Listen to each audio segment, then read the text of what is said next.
Hello, everyone. I'm Dr. Ebo Mavura, and welcome to the talk where we make complex ideas simple and explore the big questions shaping our world.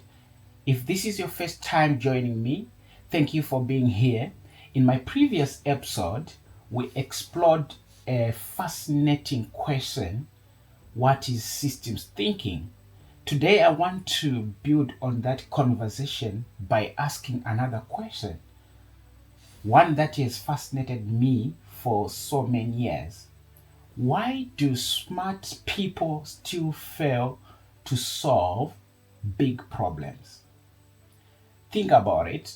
We have brilliant scientists, outstanding engineers, world class economists, highly educated policymakers, successful business leaders.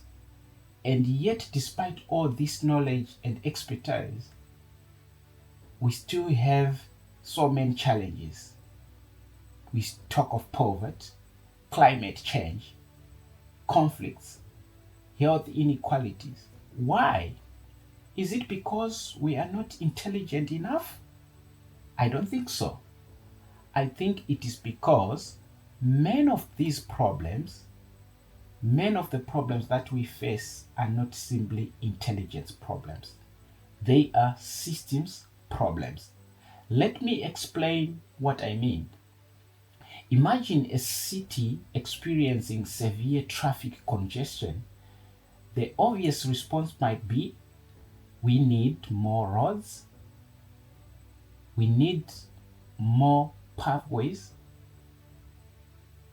so that we have routes for traffic.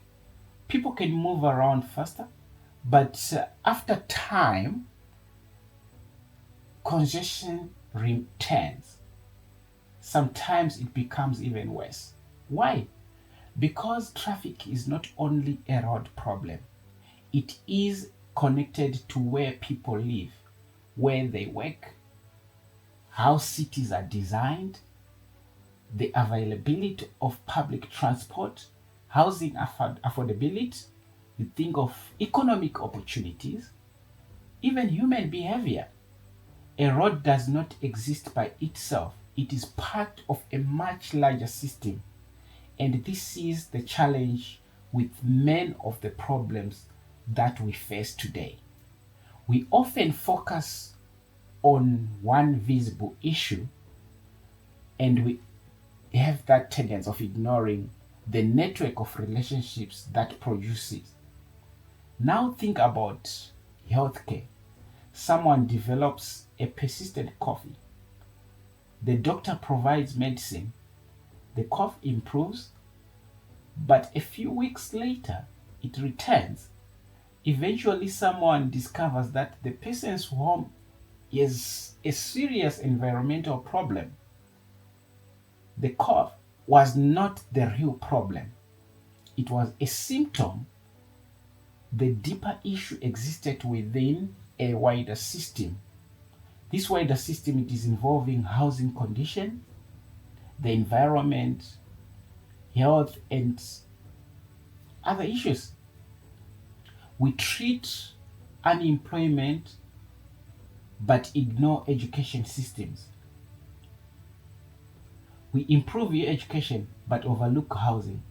We respond to homelessness but fail to address housing affordability, employment opportunities, mental health, and social support. We become very good at treating symptoms while failing to understand the system that is producing them.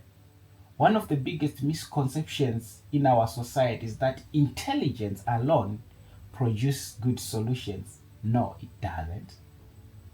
A brilliant economist may understand markets deeply, an engineer may design extraordinary technologies, an architect may create remarkable buildings, a doctor may save countless lives. All of these forms of expertise are valuable, but the biggest challenge that face the humanity rarely belong to one discipline. They exist between disciplines. Housing can affect education, Education can influence employment can shape our health system. Economic opportunities influence migration. Migration shapes cities. Everything connects to something else. That is why solving complex problems requires more expertise.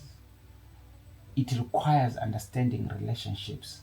This is something I have come to appreciate deeply through my own research. As someone studying migration, cities, and spaces where people inhabit, I've learned that this cannot uh, be well understood by just looking at buildings. A building alone does not explain people's lives. You also have to consider employment opportunities, transport systems, social networks, government policies, safety, culture, even the human relationships. A city is not simply a collection of buildings, it is a living system that is also shaped by countless interactions of humans. The same is true for organizations, our institutions, communities, families, and even our own personal lives. Nothing exists completely in isolation. Perhaps one of the most important lessons systems thinking teaches us today is that solutions can become tomorrow's problems. Sometimes we solve one issue while unintentionally creating another one. A policy designed to help one group may create challenges somewhere else. A technological solution may introduce new risks. A development project may also improve one area but can also increase inequality in another area. It means we need to think more carefully about consequences. When we think of developing or maybe want to build a city, let's think of the consequences. What's going to happen if we take over or take control of this space? Who is going to be affected? So the next time you hear someone say, this is the problem, I encourage you to pause and ask, is this really the problem? Or is it a symptom? Maybe it's a symptom of a larger system.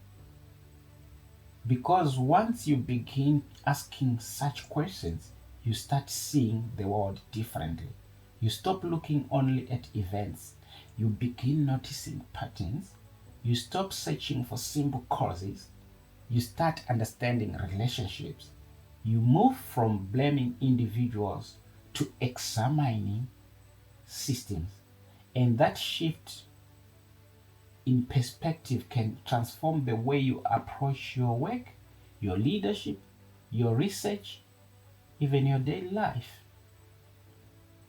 If there is one message I would like you to take away from today's conversation, it is that the world's biggest problems are rarely caused by one thing. They emerge from relationships. These relationships are between many things, and that is why solving them requires more than intelligence. It requires perspective, it requires curiosity, and it requires the ability to see these connections. That is the power of systems thinking. Thank you so much for joining me today. If you enjoyed this episode, I would really appreciate it if you shared it with someone else. And if you would like to continue exploring ideas, remember, when we change the way we see the world, we change the way we solve it. Keep seeing the bigger picture, especially in systems thinking, complexity, resilience, cities, leadership, and the future of our societies. I would love for you to subscribe and join me on this journey. I'm Dr. Mavura. Until we meet next time, a bientôt, au revoir.